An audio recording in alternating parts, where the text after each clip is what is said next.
संतोषी माता की जय। प्रिय भक्तजनों, आज हम इस वीडियो में संतोषी माता की व्रत कथा सुनेंगे। शुक्रवार के दिन माँ संतोषी का व्रत पूजन किया जाता है।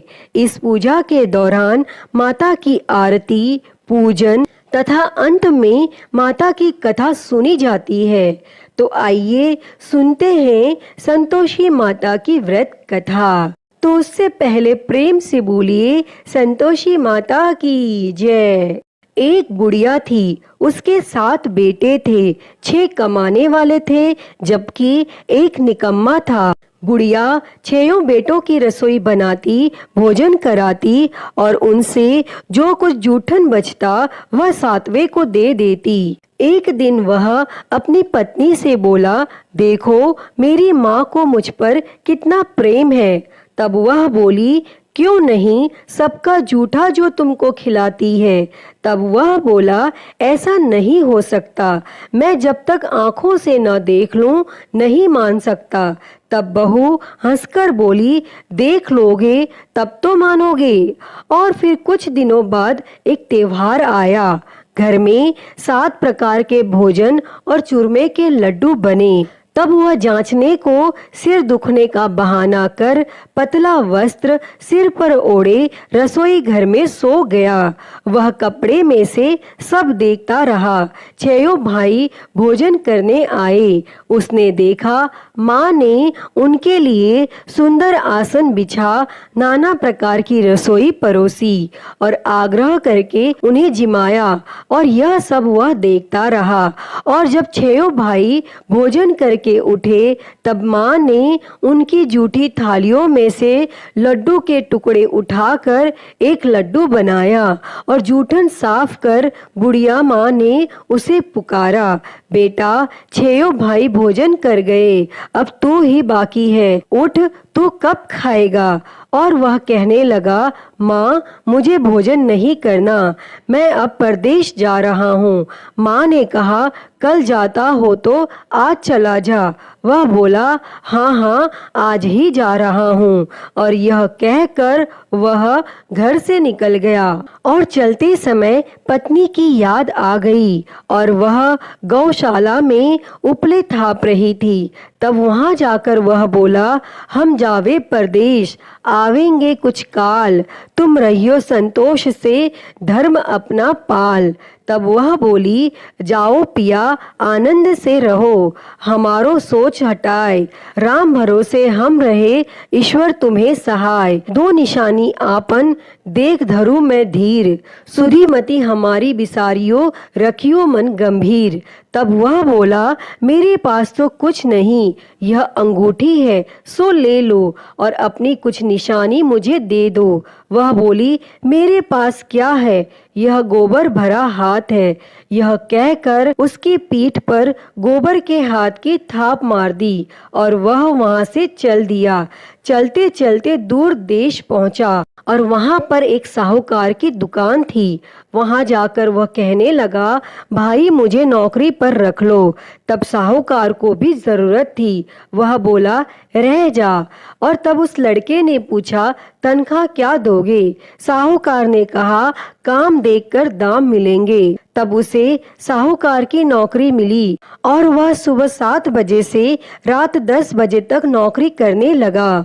और कुछ दिनों बाद दुकान का सारा लेन देन, हिसाब किताब, ग्राहकों को माल बेचना, सारा काम करने लगा। साहूकार के 7-8 नौकर थे, वे सब चक्कर खाने लगे। यह तो बहुत होशियार बन गया।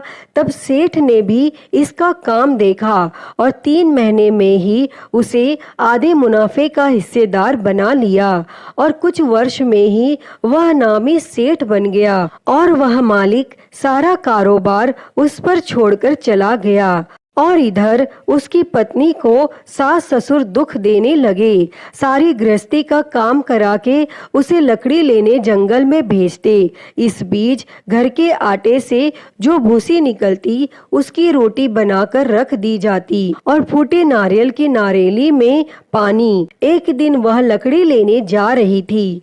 रास्ते में बहुत सी स्त्रियां संतोषी माता का व्रत करती दिखाई दी। वह वहां खड़ी होकर कथा सुनने लगी और पूछा कि बहनों, तुम किस देवता का व्रत करती हो और उसके करने से क्या फल मिलता है? यदि तुम इस व्रत का विधान मुझे समझा कर कहोगे तो मैं तुम्हारा बड़ा एहसान मानूंगी। तब उनमें से एक स्त्री बोली, सुनो, यह संतोषी माता का व्रत है। इसके करने से निर्धनता, दरिद्रता का नाश होता है और जो कुछ मन में कामना हो सब संतोषी माता की कृपा से पूरी होती है। तब उसने उससे व्रत की विधि पूछी। तब वह भक्तिन स्त्री बोली, 1.25 आने का गुड़ चना लेना, इच्छा हो तो 5.25 आने का लेना या 1.25 रुपए का भी सहूलियत के अनुसार लाना। बिना परेशानी और श्रद्धा वो प्रेम से जितना भी बन पड़े सब लेना। प्रत्येक शुक्रवार को निराहार रहकर कथा सुनना। इसके बीच क्रम टूटे नहीं, लगातार नियम पालन करना। सुनने वाला कोई ना मिले तो घी का दीपक जला के उसके आगे या फिर जल के पात्र को सामने रखकर कथा कहना। और जब कार्य सिद्ध ना हो तो नियम का पालन करना। कार्य सिद्ध हो जाने पर व्रत का उद्यापन करना। और 3 मास में माता फल पूरा करती हैं। यदि किसी के ग्रह खोटे भी हों तो भी माता वर्ष भर में कार्य सिद्ध करती हैं और फल सिद्ध होने पर उद्यापन करना चाहिए, बीच में नहीं। उद्यापन में 2.5 सेर आटे का खाजा तथा इसी परिणाम से खीर तथा चने का साग करना। 8 लड़कों को भोजन कराना। जहाँ तक मिले देवर, जेठ, भाई बंधु के हों, न मिले तो रिश्तेदारों और पास पड़ोसियों को बुलाना, उन्हें भोजन कराना। यथाशक्ति दक्षिणा दे माता का नियम पूरा करना और उस दिन घर में खटाई न खाना। यह सुन बुढ़िया के लड़के की बहुत चल दी और रास्ते में लकड़ी के बोझ को बेच दिया और उन पैसों से गुड़ चना ले माता के व्रत की तैयारी कर आगे चली और सामने मंदिर देखकर पूछने लगी, यह मंदिर किसका है? सब कहने लगे, संतोषी माता का मंदिर है। और यह सुनकर वह माता के मंदिर में जाकर चरणों में लौटने लगी और विनती करने लगी, माँ, मैं निपट अज्ञानी हूँ, व्रत के कुछ भी नियम नहीं जानती, मैं दुखी हूँ। हे माता, हे जगत जननी, मेरा दुख दूर कर, मैं तेरी शरण में हूँ। तब माता को दया आई और एक शुक्रवार बीता कि दूसरे को उसके पति का पत्र आया और तीसरे शुक्रवार को उसका भेजा हुआ पैसा आ पहुंचा। यह देख जेठ जेठानी मुंह सिकोड़ने लगी। लड़के ताने देने लगे। काकी के पास पत्र आने लगे, रुपया आने लगा। अब तो काकी की खातिर बढ़ेगी। बेचारी सरलता से कहती, भैया कागज आवे रुपया आवे, हम सब के लिए अच्छा है। ऐसा कहकर आंखों में आंसू भरकर मातेश्वरी के चरणों में गिरकर रोने लगी। माँ, मैंने तुमसे पैसा कब मांगा है? मुझे पैसे से क्या काम है? मुझे तो अपने सुहाग से काम है। मैं तो अपने स्वामी के दर्शन मांगती हूँ। तब माता ने प्रसन्न होकर कहा, जा बेटी, तेरा स्वामी आएगा। यह सुनकर खुशी से बावली होकर घर में जा काम करने लगी। अब संतोषी माँ विचार करने लगी, इस भोली पुत्री को मैंने कह तो दिया कि तेरा पति आएगा, लेकिन कैसे? वह तो इसे स्वप्न में भी याद नहीं करता। उसे याद दिलाने को मुझे ही जाना पड़ेगा। और इस तरह संतोषी माता उस बुढ़िया के बेटे के पास जा स्वप्न में प्रकट होकर कहने लगी, साहूकार के बेटे सो रहा है या जागता है? तब वह कहने लगा, माता, सोता भी नहीं जागता भी नहीं हूँ, कहो क्या आज्ञा है? माँ कहने लगी, तेरे घर बार कुछ है कि नहीं? वह बोला, मेरे पास सब कुछ है, माँ बाप है, बहू है, क्या कमी है? माँ बोली, भोले पुत्र, तेरी बहू घोर कष्ट उठा रही है। तेरे माँ बाप उसे परेशानी दे रहे हैं। वह तेरे लिए तरस रही है। तू उसकी सुध ले। तब वह बोला, हाँ माता, यह तो मालूम है, परंतु जाऊं तो कैसे? परदेश की बात है, लेन देन का कोई हिसाब नहीं, कोई जाने का रास्ता नहीं आता, कैसे चला जाऊं? तब संतोषी माँ कहने लगी, मेरी बात मान, सवेरे नहा धोकर संतोषी माता का नाम ले, घी का दीपक जला, दंडवत कर और दुकान पर जा बैठ। देखते देखते सारा लेन देन चुक जाएगा, जमा का माल बिक जाएगा, सांझ होते होते धन का भारी ढेर लग जाएगा। अब वह माता की बात मानकर अगले दिन नहा धोकर संतोषी माता को दंडवत, घी का दीपक जला, दुकान पर जा बैठा। थोड़ी देर में देने वाले रुपया लाने लगे और लेने वाले हिसाब लेने लगे। कोठे में भरे सामान के खरीदार नकद दाम दे सौदा करने लगे। शाम तक धन का भारी ढेर लग गया। मन में माता का नाम ले, चमत्कार देख प्रसन्न हो घर ले जाने के वास्ते गहना, कपड़ा, सामान खरीदने लगा और वह काम से निपट तुरंत घर को रवाना हुआ। उधर उसकी पत्नी जंगल में लकड़ी लेने जाती, लौटते वक्त माता जी के मंदिर में विश्राम करती और वह तो उसके प्रतिदिन रुकने का जो स्थान ठहरा, वह धूल उड़ती देख माता से पूछती है, हे माता, यह धूल कैसे उड़ रही है?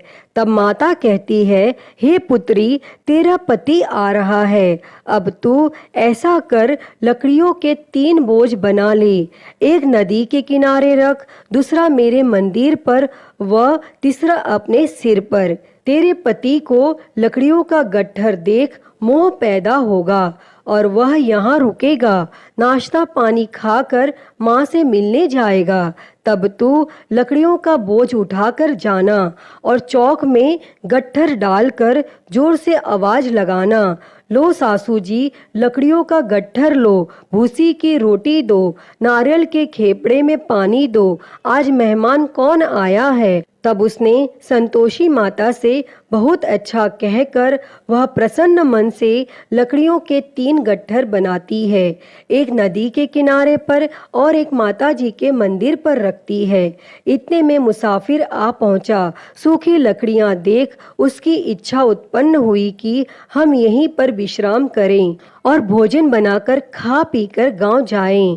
और इस तरह रुककर भोजन बना, विश्राम करके वह गांव को गया, सबसे प्रेम से मिला। उसी समय सिर पर लकड़ी का गट्ठर लिए वह उतावली सी आती है, लकड़ियों का भारी बोझ आंगन में डालकर जोर से 3 आवाज देती है, लो सासू जी, लकड़ियों का गट्ठर लो, भूसी की रोटी दो, आज मेहमान कौन आया है। यह सुनकर उसकी सास बाहर आकर अपने दिए हुए कष्टों को भुलाने हेतु कहती है, बहू, ऐसा क्यों कहती है?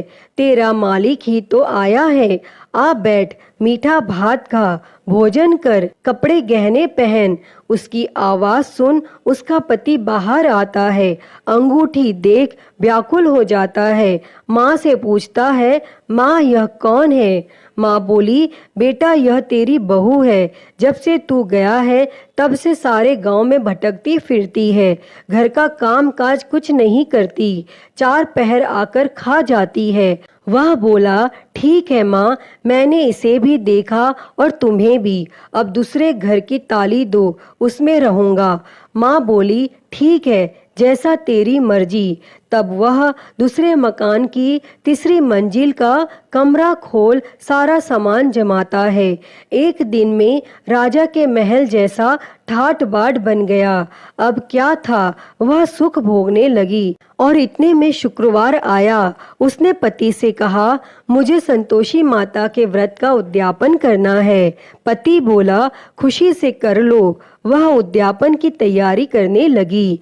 जेठानी के लड़कों को भोजन के लिए कहने लगी। उन्होंने मंजूर किया, परंतु पीछे से जेठानी ने अपने बच्चों को सिखाया, देखो भोजन के समय खटाई मांगना। जिससे उसका उद्यापन पूरा न हो। और लड़के जिमने आए, खीर खाना पेट भर खाया, परंतु बाद में खाते ही कहने लगे, हमें खटाई दो, खीर खाना हमको नहीं भाता, देखकर अरुचि होती है। वह कहने लगी, भाई खटाई किसी को नहीं दी जाएगी, यह तो संतोषी माता का प्रसाद है। तब लड़के उठ खड़े हुए, बोले, पैसा लाओ। भोली बहू कुछ जानती नहीं थी, उसने पैसे दे दिए। तब लड़के उसी समय हट करके इमली खटाई ले खाने लगे। यह देखकर बहू पर संतोषी माता ने कोप किया। राजा के दूत उसके पति को पकड़कर ले गए।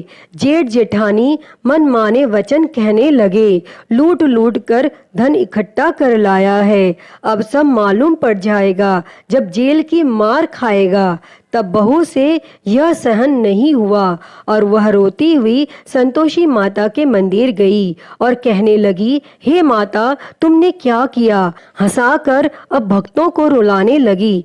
तब माता बोली, बेटी तूने उद्यापन करके मेरा व्रत भंग किया है। तब वह कहने लगी, माता, मैंने कुछ अपराध नहीं किया है, मैंने तो भूल से लड़कों को पैसे दे दिए थे, मुझे क्षमा करो, मैं फिर से तुम्हारा उद्यापन करूंगी। तब संतोषी माता बोली, अब भूल मत करना। तब वह कहती है, अब भूल नहीं होगी, अब बतलाओ वे कैसे आवेंगे? माँ बोली, जा पुत्री, तेरा पति तुझे रास्ते में आता मिलेगा। वह निकली, राह में पति आता मिला। वह पूछी, कहाँ गए थे? तब पति कहने लगा, इतना धन जो कमाया है उसका कर राजा ने मांगा था और वह भरने गया था। तब वह प्रसन्न होकर बोली, भला हुआ, अब घर को चलो। कुछ दिन बाद फिर शुक्रवार आया और वह बोली, मुझे फिर संतोषी माता के व्रत का उद्यापन करना है। तब पति ने कहा, करो। बहू फिर जेठ के लड़कों को भोजन के लिए कहने गई। जेठानी ने एक दो बातें सुनाई और सब लड़कों को सिखाने लगी, तुम सब लोग पहले ही खटाई मांगना। लड़के भोजन से पहले कहने लगे, हमें खीर नहीं खानी, हमारा जी बिगड़ता है, कुछ खटाई खाने को दो। वह बोली, खटाई किसी को नहीं मिलेगी, आना हो तो आओ। वह ब्राह्मण के लड़के लाकर भोजन कराने लगी। यथाशक्ति दक्षिणा की जगह एक एक फल उन्हें दिया। तब संतोषी माता प्रसन्न हुई और माता की कृपा होते ही 9वें मास में उसको चंद्रमा के समान सुंदर पुत्र प्राप्त हुआ और पुत्र को पाकर प्रतिदिन माता जी के मंदिर को जाने लगी। तब संतोषी माता ने सोचा, यह तो रोज आती है, आज क्यों न इसके घर चलूं। और यह विचार कर माता संतोषी ने भयानक रूप बनाया। गुड़ चने से सना मुख, ऊपर सूंड के समान होठ, उस पर मक्खियां भिन भिन कर रही थी।